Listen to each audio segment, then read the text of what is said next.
No, luckily not. Might be a good move. Right, we're Get it taken live. off Good completely. Good evening, chat. Good evening, everyone. Pat will continue in a minute, but let me just start off.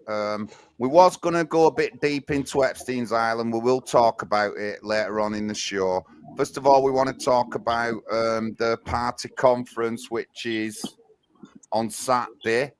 And we've got, I said this on a video, we've got somebody bigger than a Glastonbury headliner. I don't mean that they're a lefty. I just mean there's hundreds of thousands of people who know this particular person who's coming on Saturday. I just have to get it in. I'm not going to give anything out more than that. I've just got to get that in. Good evening. Welcome back to Stuart. How are you, Stuart? Good evening. Yeah, I'm okay. Thank you. How is everybody else? Is the sound okay now?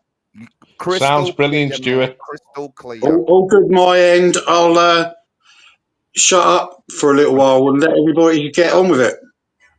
Of course, we've got the mighty Paul Rimmer joining us tonight. And Paul is an expert on the subject of the Epstein's Island, the blackmail list, and the Jewish connection, 100%.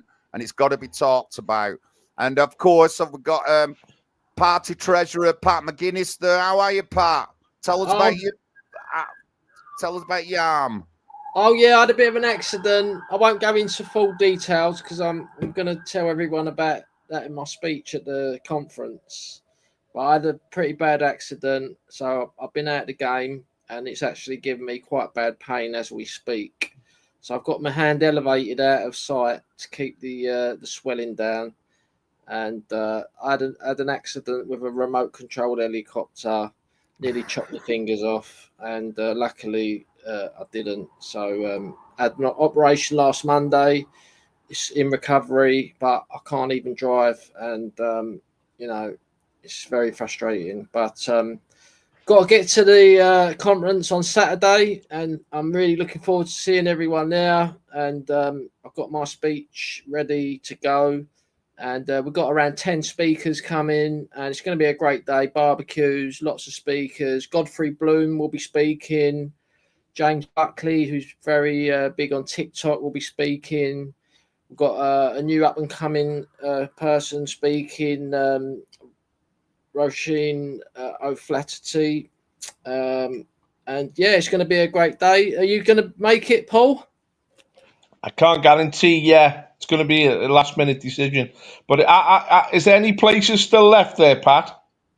Yeah, of course there is. Of course there is. Paul, you get prime position on the platter. Honestly, yeah, we got membership secretary Steph Parker speaking. We've got young James Crane, up and coming Christian nationalist speaking. We've got Joe of the Camp's going to be speaking. John Lawrence will be speaking, obviously. So yeah, it's all to play for. It's going to be an amazing event, and you got to be there or be square, mate. Simple as that. Rock and roll.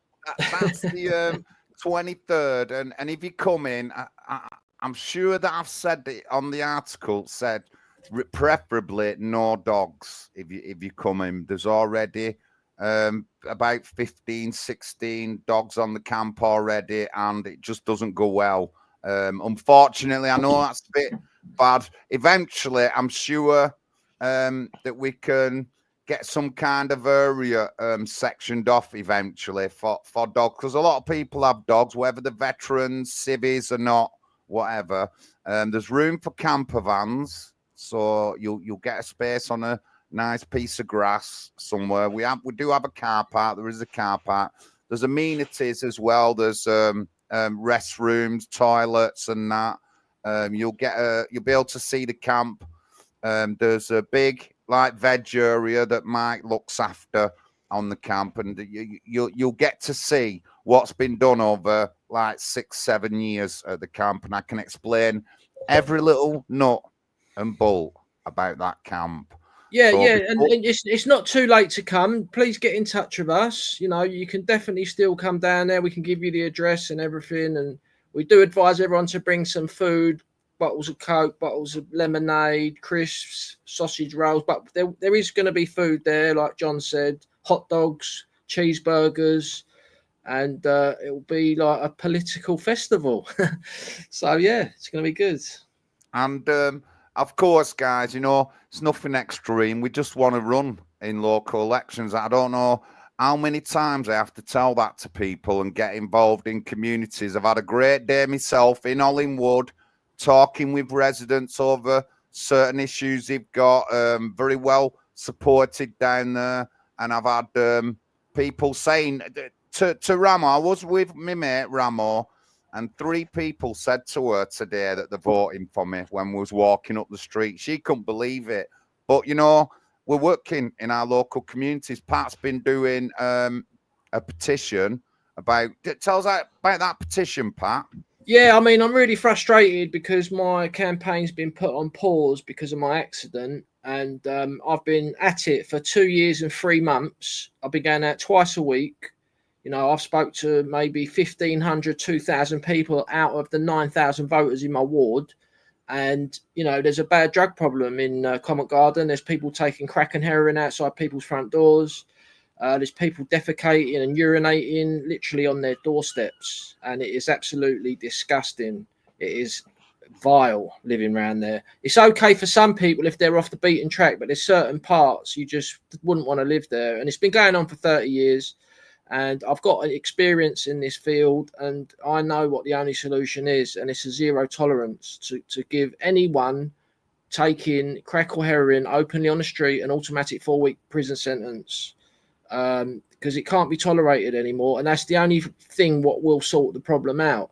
Now, I started a petition, and it's amazing. Like all the people who are going to vote for me, they just want to sign it, but all the lefties, oh no. I say, what's the solution? Oh, I don't know. Well, this is the only solution. Like, oh no, I don't want to put them in prison. Oh no, it's just a joke, mate. But long term, look, we all know it's a deep problem. Long term, our policy is to decriminalise drugs and put it in the hands of doctors with prescription only, not in the hands of criminals who want to get more people addicted to it.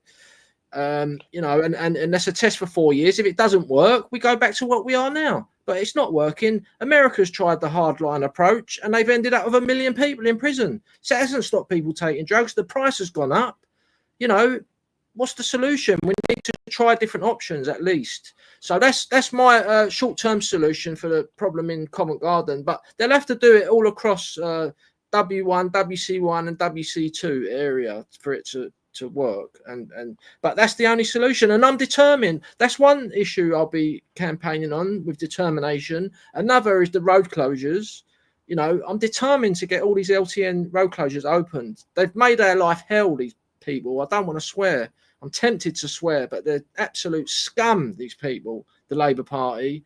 And and the biggest one is the housing crisis. They made Camden Council a borough of sanctuary for refugees in 2023. We've got 30,000 people waiting for council flats. Are they off their nuts? Oh, look, refugees are welcome here.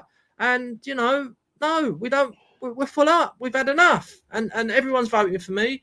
I've got a good chance of getting a very good vote. It all, Corbyn starting his party. If they stand in my area, it's going to really help me, because it's going to split the Labour vote in half. And, it's all looking good, John. Yes, Pat, I'm glad you said that. Jeremy Corbyn is coming to Oldham on the 28th of this month. Meet Jeremy Corbyn or something like that. And your party's coming to Oldham. And I'll tell you something, if they run any candidates, that's Labour out. Labour out. Labour will lose the majority, and they'll have to split the council now between 3 sets of independent, an independent group, the Tories and the Liberal. They're going to have to split and start making big changes within the council. I just can't believe, and how fantastic news that is. And that's just exactly what Pat said then. If they run candidates, that's a Labour Party finished. And I'm not saying your party are gonna get in. They're not. They're not going to get in, take full control. They're not. But they're just going to break up that the big one left now, Labour. They'll break them up, and then we can have a more democratic and a more opportunity England that we want, and we can get a lot of things that we want. We'll start getting past. People will see changes. We've just got to get rid of Labour and make sure the Tories don't start again, and we're in it. We're in it. I'll tell you. Did you see the opinion polls? Labour are now on 19%. Yeah, we've gone under 20%. I'll tell you something. That Jeremy Corbyn's party is going to have a shock because they are an open borders party. They're a trans fanatic party, and the Muslims don't want that. The ethnic minorities don't want that, and they don't realise this. So they just think that they're all going to vote for them. They're not, and it's going to be great for nationalism because the left are just going to be fragmented, and we are going to march to victory in Jesus' name. Hallelujah. Lord, I want to talk about, Holborn, where Pat is. There's a lot of crackheads there and degenerates, and we've got to get Keir Starmer out of there. We've got to get decent people in there. Keir Starmer just flew over to Washington. He was like the gooseberry, wasn't he, at the end of the table? Now he's got this huge cold sore, stroke, herpes on his lip, and there's been speculation as to the cause of that. Oh, it's disgusting. But we know, we've seen him with Macron and with Merz getting high as a kite, and he's not setting a good example to the people of Pat's constituency. So the first one we want out, Pat, and it will free up some room for British citizens who are homeless. We want Keir Starmer out of that ward. Yeah. Well, he's in big trouble, and like you said in a previous stream, Andrew Feinstein is committed to destroying his vote as well, and I think he's involved with Corbyn and all that. And it's going to be very interesting. Oh, look, it's less than I think eight or 7 months till the election, and there's no time to lose. Everyone in NHP UK who's standing next May, get your skates on and get campaigning, because before you know it, it's going to be Christmas. There'll be a break for Christmas, and then the election's here. So, what's the atmosphere like in Brighton at the moment, Stuart? Well, to be honest with you, I live in a sleepy little town, a bit out of Brighton. But what I did want to bring up is two things, if I may. Going back to Pat's petition to get drugs off the streets. Didn't they find it very, very easily a few years ago to put town centre drinking bans in? And they were able to clear the streets of drinkers very, very easily. Yeah. So why can't they do it with the drug addicts? Yeah, I say that all the time on the doorstep, because I say to them, this is a petition to sort out the open drug use on the streets. Oh, they'll never do that. Well, I say, well, they've done it with alcohol. Stop drinking tins of beer. They've got alcohol-free zones in Camden, and alcohol's not even illegal. Crack and heroin is a Class A drug. It's illegal. Yeah, so, like you say, exactly. Stuart, it's a very good point, and I do actually use that on the doorstep to back up my argument. The other thing, as a change of subject, is what I've been seeing from the horrors coming out of our schools. Firstly, you mentioned sanctuary cities. We now have sanctuary schools, not just secondary schools, but primary schools. Charlotte Gill of the procurement files and Doge Waste exposed that they had 5 and 6 year olds doing Valentine's, not just welcoming cards, but Valentine's cards.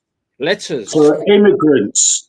Yeah. And I've been seeing in the last couple of days, schools now doing lockdowns. When we were at school, we had a fire drill. The fire bell would go off, you'd all go outside, line up in your classes, check off that you're all there nice and safe, go back in. Now they're doing lockdown drills in primary schools, teaching 5-year-olds that they've got to get under a desk and force a desk up against the door, and they've got the full-on announcement. This school is now in lockdown. This school is now in lockdown. It wasn't so many years ago when my kids were at school when they started putting fencing up and coded gates and coded doors, entrance systems, and that was to keep children in, to stop them doing truancy. I now see that it's part of a longer game, part the pre-presentation of getting ready for it. So it was never about keeping kids in to stop the truants. It's all in preparation for what's come down the line. And this is where we go back to Paul mentioned earlier, is some of the, shall we say, connections on how our society is becoming degenerate. It's becoming more and more fragmented. And it's all by design. I feel it's all by design. They put out a few years ago, again, change the subject a bit, is UN replacement migration. Now, I found on the internet a link to that paper. And when I put it up online on X, it came back that it was not policy, it was just a modelling exercise. But then if you go back on the Wayback Machine on to get old internet pages up, it did actually have it as UN policy. And when a couple of years ago people were saying, oh, well, it's policy, they removed that it was policy and just said, oh, it's a modelling exercise.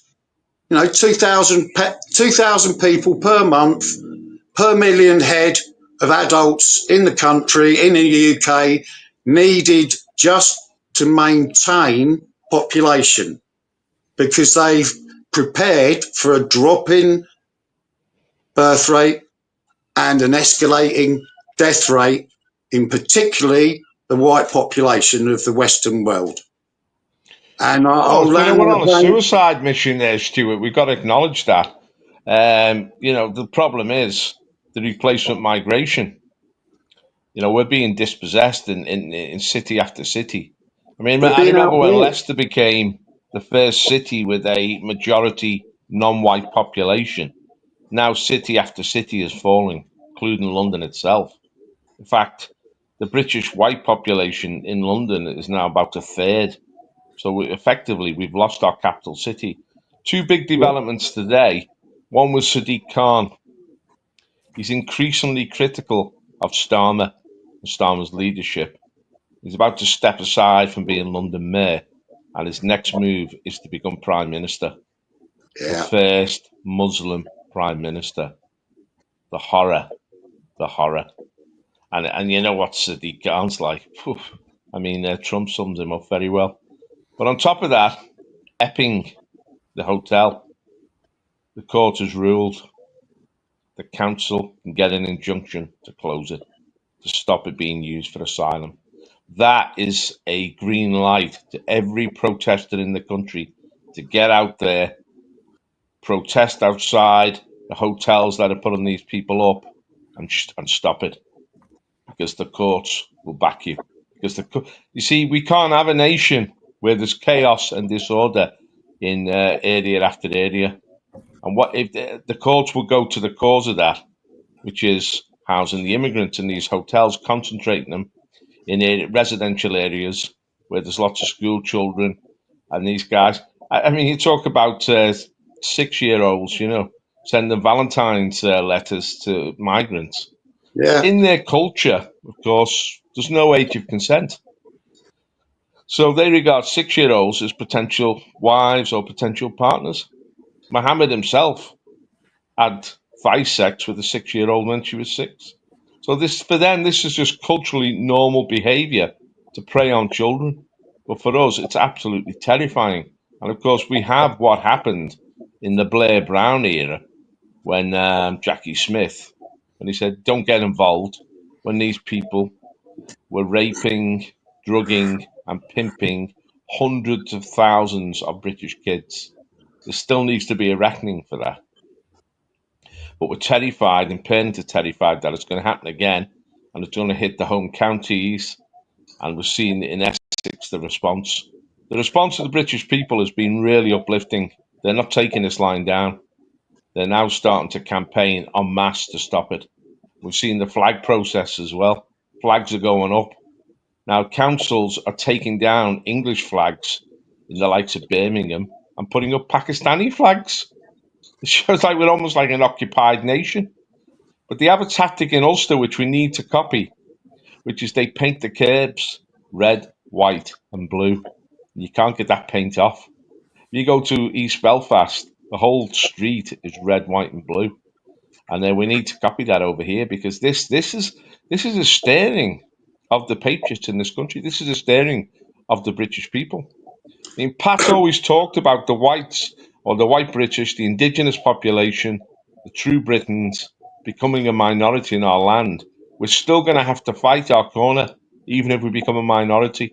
We're not a minority yet. We are in more and more cities, and this is their goal. This is the Labour Party's goal, is to, push us more and more to the margin. We have to campaign, even as this is happening. We have to fight back. Now, you talked about the falling birth rate. You talked about the demographic changes. We have to revive the family. Ultimately, and we know this is a Christian party, we have to revive the spirit of the British people and the faith. And we're seeing this in America. We're seeing America push back against abortion, pushing back now against same-sex marriage, pushing back now against the promotion of homosexuality, and they're trying to promote the family instead, having children and patriotism. And ultimately, if we don't do that, we won't survive. We've got to push back on these issues. And it's turning around, and Labour have forced us into a position where we now have to take a stand. But that's brilliant, that, John. Pat? Yeah. I mean, at the end of the day, yes. So just like to let everyone know, we were supposed to have a guest on today, and that was me in the photo. We had a guest on today. We were supposed to have a guest on today, Truth Teller from X. He is a very well-known anti-Zionist campaigner, and he would be very well read on Epstein Island.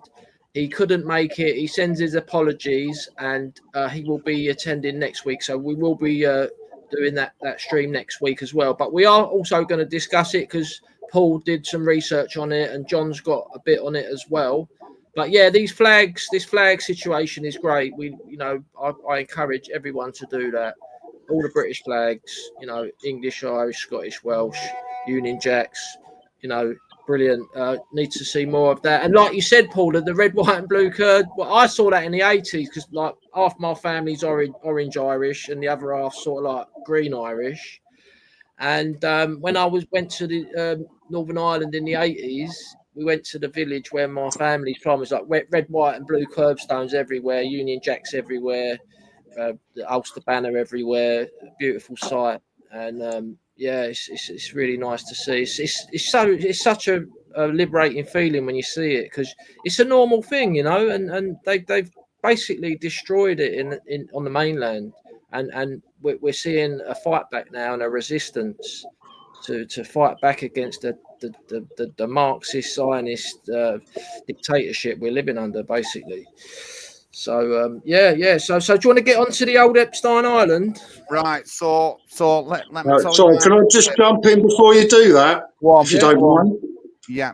So anybody listening, please donate to us.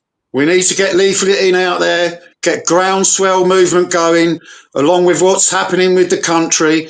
So please, if you can donate to us, it'll be gratefully received. If not, still welcome to come and join us, have a look at our policies. They're very common sense. It's what common sense Britain needs back. It does need common sense back to this country, common sense Christian values. So please come take a look, come join us, swell our ranks, get people in. Thank you very much. Let me just add to that quickly. Thanks, Stuart. We've got a lot of campaigns coming up next May. We've got about 6 wards in London. We've got a leaflet. We need leaflets. And we need about 25,000 leaflets printed just for London alone. We've got Oldham, we've got Grimsby going on, we've got Bedford going on, we've got another candidate in Somerset. So, if you can donate, please help us. The money actually goes to something genuine. We're not driving around in Range Rovers and Armani suits and all that from donations. We literally spend every penny on leaflets. So over to you, John. thank you, Pat. Yeah, I've got my £10 shirts on here from HMB or whatever it is. Nothing expensive. We go to Why charity shops. Although I did pay for a British cap made in Britain, and I just felt that the money for it a few years ago was worth it, and I've still got that cap.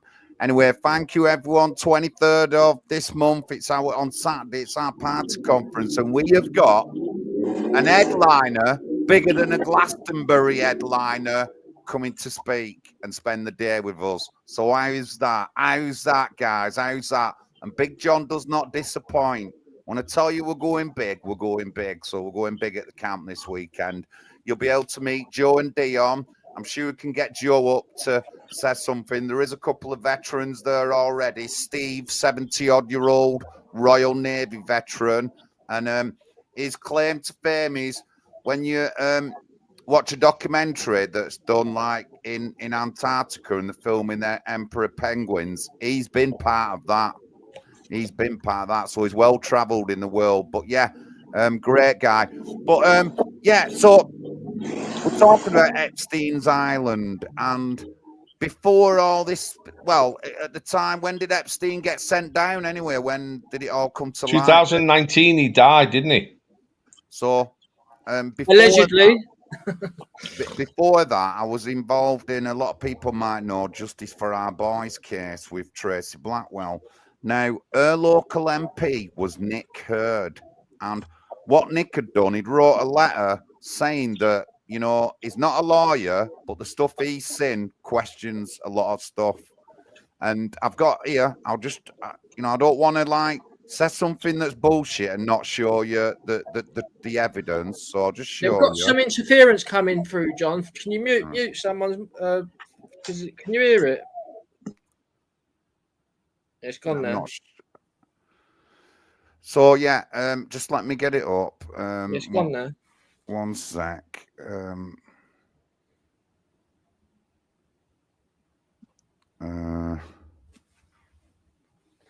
think that's it.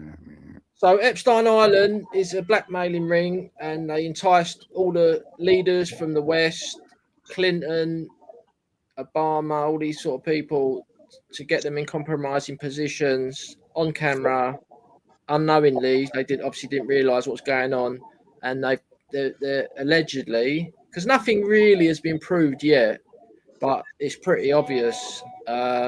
And they're being blackmailed with real bad videos. They're being blackmailed. So if you don't do what we say, you know, if you don't supply us with loads of bombs to bomb Gaza, we're going to release the video of you doing whatever. That's just an example. Got over to you, John. So he wrote this letter questioning the case. Then all of a sudden, the year after, quit his job, no big thing in the paper, and moved to an obscure post in Northern Ireland, and really hadn't gotten involved in it. Even though he's done this email and he's serious, it sounds like he's serious that he wants things doing, just stopped. He'd been to Epstein's Island. Now, I don't know the connection or anything like that, but, you know, this guy just was a senior member of parliament. It's not just like quitting. He's still in government, but he was a senior member of parliament, and he did that. That's just one thing to think about. So what? Just explain that, John, again. Peter Mandelson, is it? So he wrote a letter to the police about the investigation involving that case, saying he's not a lawyer, but the stuff he's seen makes him question. And he was the MP for Runslip and the constituency that it happened in. And he says on that email that, like, you know, that the parents have got the right, you know, that this, that, and the other, they're not happy with it, and he's sort of like on their side, and he just quit, Pat. Year later, just quit, dead silent, hardly anything in any article anywhere. He quit being an MP, still stayed in government, and moved to an obscure post in Northern Ireland. But he was on Epstein's list. He'd been to that island. It's just scary. Can I just say with the island, the island was in the West Indies, but that was only part of the honey trap. Epstein had a plane called the Lolita Express. It was called that by the locals who saw it taking off regularly. and he would take on board a whole group of young girls. When I say young, under 14, mainly Hispanic girls. They were taken on board the plane. Yeah, a lot And he of would people. fly to Africa. He would fly to the Far East. And on the plane would be the likes of Bill Clinton. Bill Clinton got on the Lolita Express 27 times. He never went to Epstein Island. Neither did Trump. But Bill Clinton got on that plane 27 times and he flew around the world. And every time he got on, Bill Clinton, he would tell his security that they had a day off. And he would go on that plane and he would party on that plane.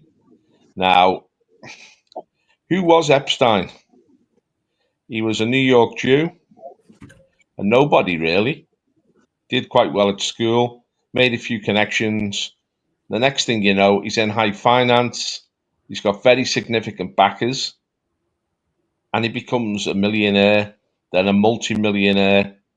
And he gets more, and he gets brought into a sort of a ring of people, a network of Jewish financiers and Jewish heavyweights. And one of them is Robert Maxwell. And he gets familiar with Maxwell's daughter, Ghislaine Maxwell. And she becomes one of his girlfriends. He's a guy with no morals. This is from the off. He'll lie, he'll cheat, he'll steal, he'll sleep with anything. And Ghislaine Maxwell, like her father Robert Maxwell, is cut from the same cloth. This is the point with these people. They seem to have no moral compass. They seem they're very cynical people who are driven by the pursuit of money, power, and sex. And he entices other people into that ring. Somewhere along the line, I mean, Maxwell was a Mossad agent. That's all already in the open. All these people, all these powerful Jewish financiers and movers and shakers have all got links with Mossad. They're all backed by Mossad. And if they have any problems, Mossad sorts it out for them. And of course, they've got connections in the American government. And he starts a party scene. But he's in New York City, don't forget. And who else is in New York City in the 1990s? Also on the party scene? Donald J. Trump. And Donald J. Trump and Epstein become best buddies. They go to the parties together. Trump is helping finance his parties at this stage. Now, Trump says that Epstein was a real party goer, great fun, pulled all the women. He said, but Epstein, and Trump says this at the time, he's got this predilection, this leaning towards younger girls, which disturbed Trump a bit because Trump was wary of getting sucked into that. So Trump never actually went to his island, and he cut Epstein off because Trump had Mar-a-Lago. Epstein started to spread his wings, went down to Florida, and Trump didn't like how young the girls were he was bringing to Mar-a-Lago. He said, "I can't have this, mate. I've got a reputation. You're totally cynical." Trump banned him from Mar-a-Lago eventually, which probably saved Trump's bacon, because Epstein carried on and he enticed everyone. Everyone who was anyone was going to Epstein Island, and it just shows you how degenerate these people are. And it was all being filmed. I mean, Pat said earlier they didn't know about it. I don't think they really cared because they thought we're protected. No one's going to expose this. The media were there as well. Big media moguls were there.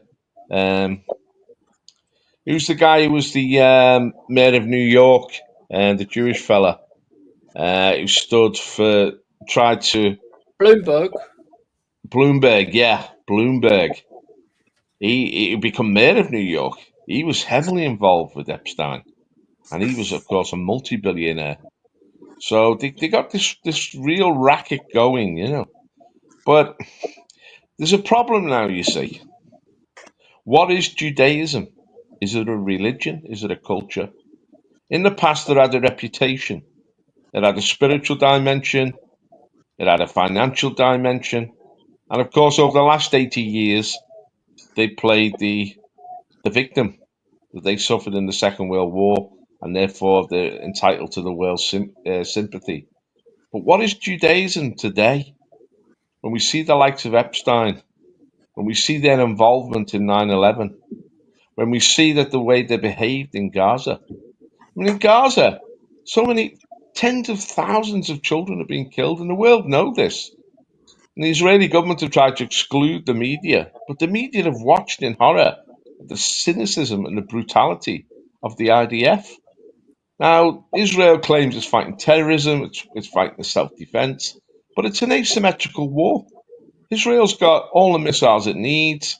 It's got not only its own air force, but the RAF have been backing them up, and and it's got like the With our heavy money, punch with our money. A with our money as war well, yeah. And doesn't so doesn't a war take two armies? You need an army and you need an army. There's not an army on the Palestinian side. Yes, there's a sort of ragbag Palestinian guerrilla group called yeah, Hamas, but but you it's nothing can't call them compared an to the army. IDF, which is probably as powerful as any army in the world, excluding America. But I mean, the way they've just like cynically bombed queues of people, queuing for food, children queuing for, and I say, oh, it's a mistake, and they're laughing away, and people are looking at this and say, what is the essence of these people? What are they about? You see, they've thrown away now the victim card. Nobody looks on the Jews as victims anymore. People look at the Israelis and think, you're the villains. It's starting And to with the come behaviour, out. Sorry, sorry, what's sorry it to do? interrupt. Sorry to interrupt. It's starting to come out more and more, not just the Palestinian and West Bank situation, but it's the way that they treat Christians and think of Christians. They're forcing the Christians out there. You know that they spit on them in the street. They there is an apartheid state there. Jews are treated differently from Christians. Christians are treated differently from Arabs, and the way on down the line. There's no love in that Equality. society. There's no love in that society. Not that we would call normal love of what goes on. Yeah, yeah. It comes from rabbinic writings in things like the Talmud, the Gemara's in Well, there. I actually think, Stuart, to interrupt you there, there was a guy, a famous philosopher called Baruch Spinoza in the 17th century, who wrote a book called Ethics, and he tried to undermine the authority of the Bible. He was known as the renegade Jew at the time, and he was actually kicked out of his synagogue because the rabbis didn't want nothing to do with him because he was so sort of agnostic and radical. But over time, the Jewish communities have come to embrace this man and to embrace his teachings. You see, this is the problem with Israel. It's a godless society. The Jews have become a godless people. Their spirituality has changed. They no longer adhere to the Torah or the Old Testament. I meet Jews and I ask them what their faith is, and they say, "Oh, we're not religious people. We're agnostics, you know." And so, what is their morality? And this points back to Epstein. It points back to what's going on in Gaza. It points back to the cynical maneuverings around 9/11. What is the morality of these people? And how should the world view them now? Because this is ongoing. This isn't just momentary. This cynicism. I mean, you look at the 2020 election in America, the way it was stolen, and you look at all the main players there. I mean, Pat talked about Bloomberg, but Schumer and Schiff and Zuckerberg and Sergey Brin, all Jewish, all members of Jewish organizations, they financed the steal. They organized the steal of the 2020 election in America. And it's like they're willing to lie, they're willing to cheat, they're willing to use blackmail and sexual perversion, they're willing to use brutality. There doesn't seem to be any moral safeguards with these people. What's happened to morality? What's Well, happened to what's that? basic decency? You see, Yeah, once you abandon your religion, that all goes. So you look in America, who's pushing the abortion issue in America? who's campaigning to keep abortion, and in this country as well, there's a lot of money from the Jewish community behind it, and a lot of campaigners. And this is the thing about Trump is ambiguity, in that he has got Roe v. Wade overturned. He's overturning. He supported the campaign to protect the unborn in America, to restore Christian morality. That's why he's done good. Not only that, but he's promoting the family at every turn. These people are very cynical. We can talk about cultural Marxism. That's another aspect of modern Judaism.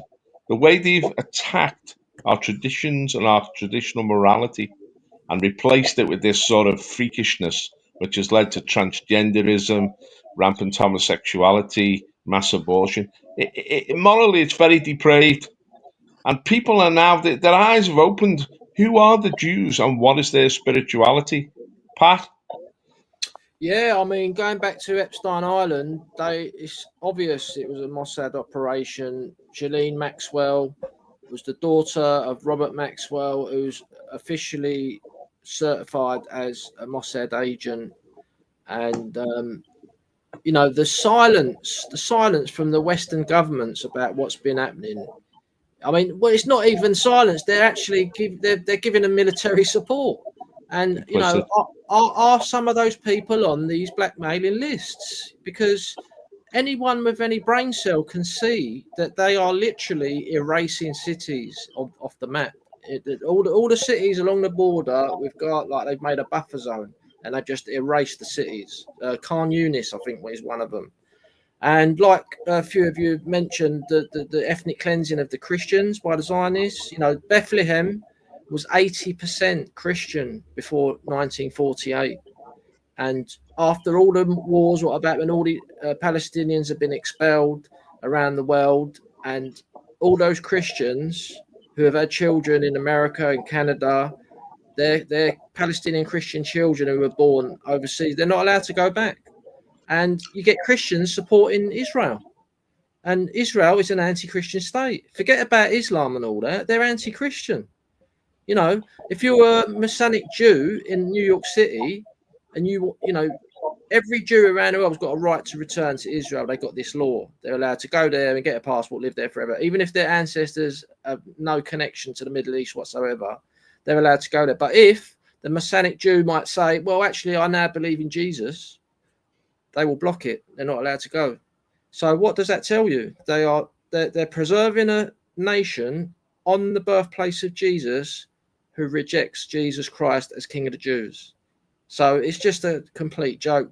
It's a complete fraudulent, fake operation, the modern state of Israel, the synagogue of Satan.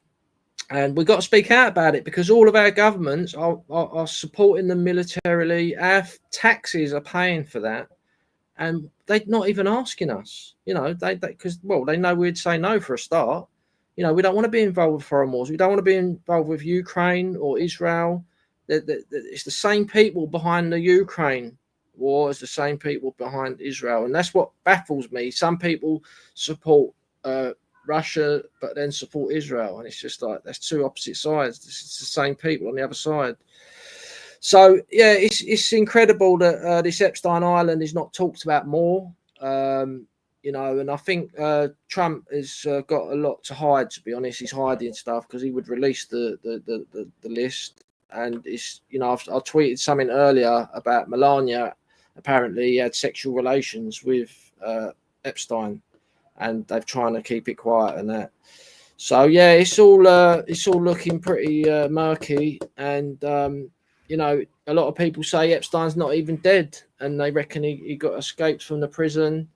Because you got to remember, he had a lot of information. So, you know, he was probably saying to people, you know, if I go to court, I'm going to be saying this, this, and this. So either maybe they did kill him or they got him out, because he had some powerful connections. Yeah. I mean, So he had another case before this, Pat. He had an earlier case where he was actually found guilty, but then allowed out of jail. Allowed out. He may have given someone else on the out, say, right, hold on to these videos. Anything happens to me, you got to release it. So he may have said to them, look, if you do anything to me or don't get me out of this prison, these tapes are going to be released. That's what the whole operation was about. That's how powerful that information must be. So, you know, and not only that, Trump keeps saying, oh, it's a nothing burger, the Epstein list. Okay, so Ghislaine Maxwell was convicted of sex trafficking, and she's the only person to get convicted of sex trafficking, and there was no clients convicted or even named in the case. So it's all very murky, the whole thing. But yeah, Just excuse me a second. yeah. Right. Over to you, Stuart. Hold on, Stuart's muted. I'll unmute him. Let me just get a few things in. So, you know, like both Pat and Paul have said about the influence that like Israel have on our members of parliament, and you know, like what I've come to think now is that Britain is just influenced by the world, by money into our politicians. And yes, we will criticize Israel for influencing our politicians, but we shouldn't forget China have done the same. And the Gulf states have influenced our politicians. And whenever that happens, it's not good for anybody who lives in the United Kingdom. People just don't get it. Don't matter what race, ethnicity, religion, it's not good for anybody who's a United Kingdom citizen, because the consequences of that is that we're bombing people through our military support that's given to these countries, and they're influencing our politics for bad things. They want us to buy old Chinese stuff. We don't want that. We want quality stuff. You know, we don't want to be influenced like that. And we've let our doors open by letting these treacherous politicians just like run the country with no accountability or anything. I just want people to see like the big picture. And we've done several videos criticizing lots of different people for this kind of thing within British society. And we need to become an independent nation. We need to stand on our own 2 feet and have politicians that don't listen to people outside of the UK and they listen to us. That's what we need. And that's how we change it, through getting into politics at a local level. I just want to... After Stuart, I think a great question to Paul Rimmer would be, how have the Jewish interests promoted the abortion epidemic in the UK? Go to Stuart first. Well, I can say a little bit on the family planning, and Planned Parenthood was started by a Jewish feminist in America, and it spread over to here. But I'd just like to kick back. We all talk about Epstein Island, you know, the island. But it takes away a lot of focus away from his other properties. He had at least 3 other properties. You know, you had the New York big mansion, which again was cameraed up. You had, does anybody know that Peter Mandelson stayed there for a while Epstein was banged up on his first conviction. So you've got that. You've also then got the ranch, which has its own airstrip. So when you go back to the Lolita Express, apparently he also had another private plane. So you could have had 2 planes flying people in and out of everywhere. And down at that ranch, apparently downstairs, it's like a laboratory. So what the hell went on there? You know, we've heard that there's things like impregnating women, you know, artificial insemination, all of that sort of stuff, because apparently Epstein was heavily into genealogy, which I never knew. That's something that I've learned off of Truth, off of X. And if it comes on next week, wow, you've really got to open up your mind because that man has huge amounts of information. I found him by luck a couple of months ago, and I've been down the rabbit hole, and I am learning loads, just as I am from you guys. So I'll leave it there. The amazing thing is, Stuart, that's Truth Teller. Truth Teller was supposed to be today with us, and he couldn't make it. He'll be on next week, and we'll be continuing the discussion about Epstein Island. But is there any evidence, Paul Rimmer, to suggest that the Jewish influence within our society did promote the abortion kind of epidemic what hit our country? Well, you've got to roll back to 1967 when the left actually got into power through Harold Wilson and brought about the legalization of the murder of preborn children. This had followed from 1965, where they'd introduced this in the United States, and it was all financed and led by Jewish campaigners. Who then moved over here, and they got a grip of David Steele, the leader of the Liberal Party. He was the main sponsor of this legislation. Now, David Steele, you talk about people being blackmailed. He had certain things in his life which were open to blackmail. But there's another aspect. You see, these people, they don't just use blackmail, they use the carrot as well. They find that they bribe these people. They offer them huge sums of money. I mean, look at all these Labour friends of Israel and how they get all these trips around the world and how they get... because they had such control, Jewish control of the media, and so much money available. And of course, there was a guy called Granville Janner, who was head of the Board of Deputies of British Jews, who was a notorious paedophile. He was also heavily involved. He was an MP, and he created the majority to get this abortion legislation through. What you have in Israel now, and in the Jewish power base in New York as well, is almost like a flagrant immorality. They don't care anymore. They don't care that the world criticizes them. They don't care that they're stigmatized and that people dislike them, because they have power. They've taken control of the Western nations. They control our politicians. Anyone who campaigns to expose them will not win an election. They'll destroy them. This is what they did to Jeremy Corbyn, didn't they, in 2019. They systematically destroyed them. But anybody who stands against them in any way, they will use their levers of power to destroy them. And this now I mean, we've already seen it with the EU. In Romania, Georgescu, who was going to win that presidential election, he was stopped from standing by the Romanian courts. And the Americans have investigated this and said he did nothing wrong. He wasn't receiving money from Russia. This was just a campaign organized by Brussels. You see, Brussels is controlled by the Israeli lobby, just as much as Washington, D.C. is, just as much as London is, and the major parties. They are flagrant in their behavior now because they feel they're in control, that the Goyim is under the heel. They've sort of inverted Nazism. They are the Übermensch and we're the Untermensch. They're the ruling class, the chosen people, and they can do whatever they want now. And if anyone tries to stand up to them or expose them, they will use their power to crush them. And this is what they're doing to the Palestinians. The problem is, can they crush the Islamic world? Now, it's been really interesting through this whole Gaza episode of how quiet the Islamic world has been. I mean, most of the protests have been by European Muslims, not in the Arab world. Of course, you've got the Yemenis and the Iranians. Look at the Iranians. The Americans went in and bombed the Iranians and warned them that there'd be more bombings unless they submitted.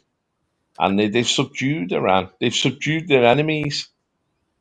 And now they fear Russia. They fear China. They do also fear Islam. But they don't fear the West anymore.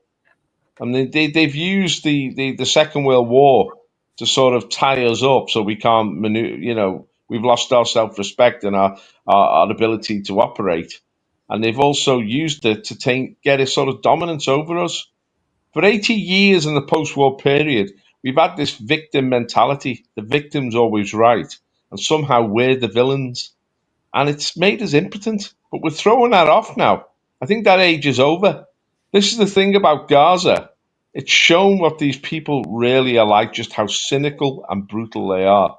And therefore, people are not so easily intimidated. by, you know, their threats and their statements.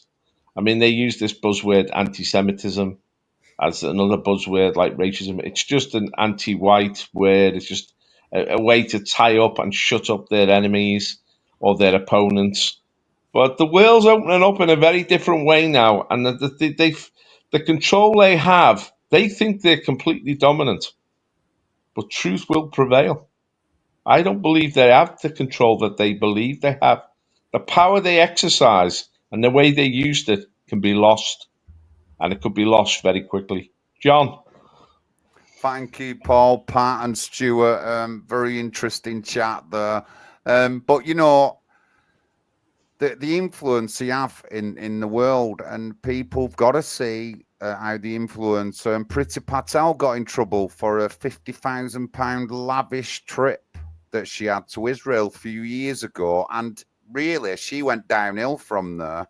You know, when it all came to line, you hardly hear anything of her, and they've given past couple of years, like $500,000 in these things. But again, I'm not just going to pick on one. We have a lot of influences coming into the UK from outside of the UK that we don't want. We don't want to be sending the billions to Ukraine. We don't want any more war in the Middle East or anything like that. You know what I mean? We just don't want it. But we're being pushed by influence from other people across the world into these wars, and we need to like step back. Otherwise, people are just going to be blaming the UK and Britain forever. That's what they're going to do. But we can do it if we stand up and run in local elections, take them seats away. I can't wait for Corbyn's your party to come to Oldham. That's the end of Labour. They're not going to get in first time, but they'll certainly destroy Labour, which will open the door to small, hyper-local political parties, independents, parties like ours. It just opens a door for us to get in. After the next election, I think the amount of votes I need to get a seat is going to go down, guys. I think it's going to go a little bit more down, and then it won't go any lower. But that's what's going to happen in the next election. In the past 3 years, it's gone from 2,000 votes.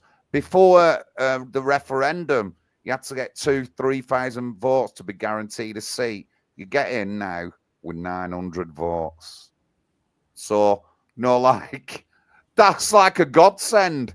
That is a godsend. That's going to cut my local council, like, track to get that position. It's going to cut it by half because of the political climate now, and I'm absolutely loving it. Everybody's happy. Well, everyone's getting more involved. The area where I'm running in on Hollingwood, people were saying to me about the Victoria Hotel where they're going to be doing protests.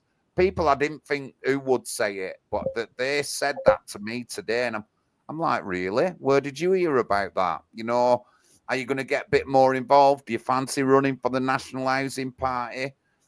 So yeah, honestly, and it's everything to go for. So remember, we don't want to be influenced from the rest of the world. We want to run our country ourselves. And everything the guys said tonight, I believe, and a lot of it, most of it is like really factual knowledge, but it's suppressed.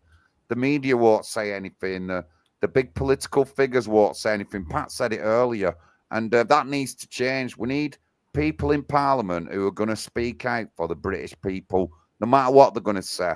They need to speak out. So I just can't wait, mate. I just can't wait.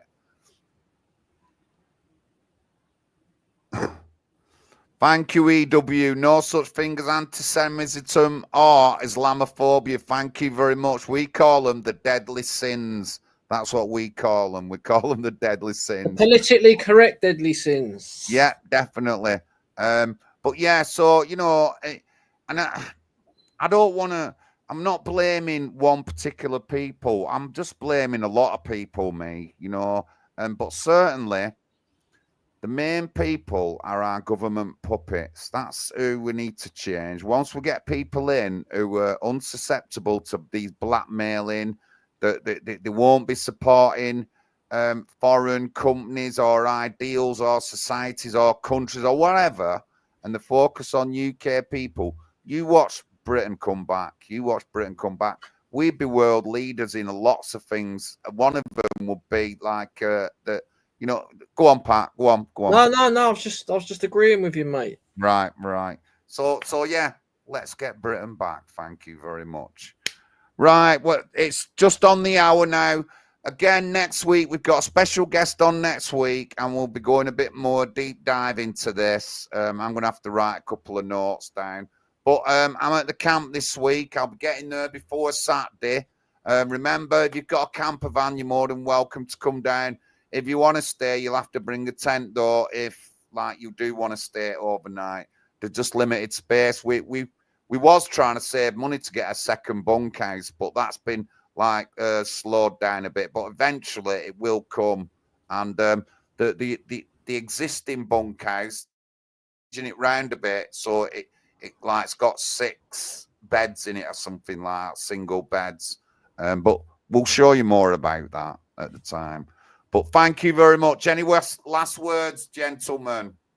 Yeah, no, thanks a lot, John. And just to reiterate, you know, we don't acknowledge politically correct language like the words racist, anti-Semitism, Islamophobia, homophobia, transphobia, sexism, misogynism, but we are against bullying, plain and simple. We don't tolerate bullying. We don't want to see people bullied with those words, because that is what's happening mainly in our society. Yeah, hope to see everyone at the camp on Saturday. It's going to be a great day, and you know, we're a Christian party. We'll be saying a lot of prayers down there as well. Hopefully Paul Rimmel will be able to make it, and I'm sure he will do a little sermon with us. But yeah, the future looks bright. It's going to be massive change in the next 3 years politically. We can't lose if we have faith in Jesus. We will march to victory. Hallelujah. Christ is King. Thank you very much.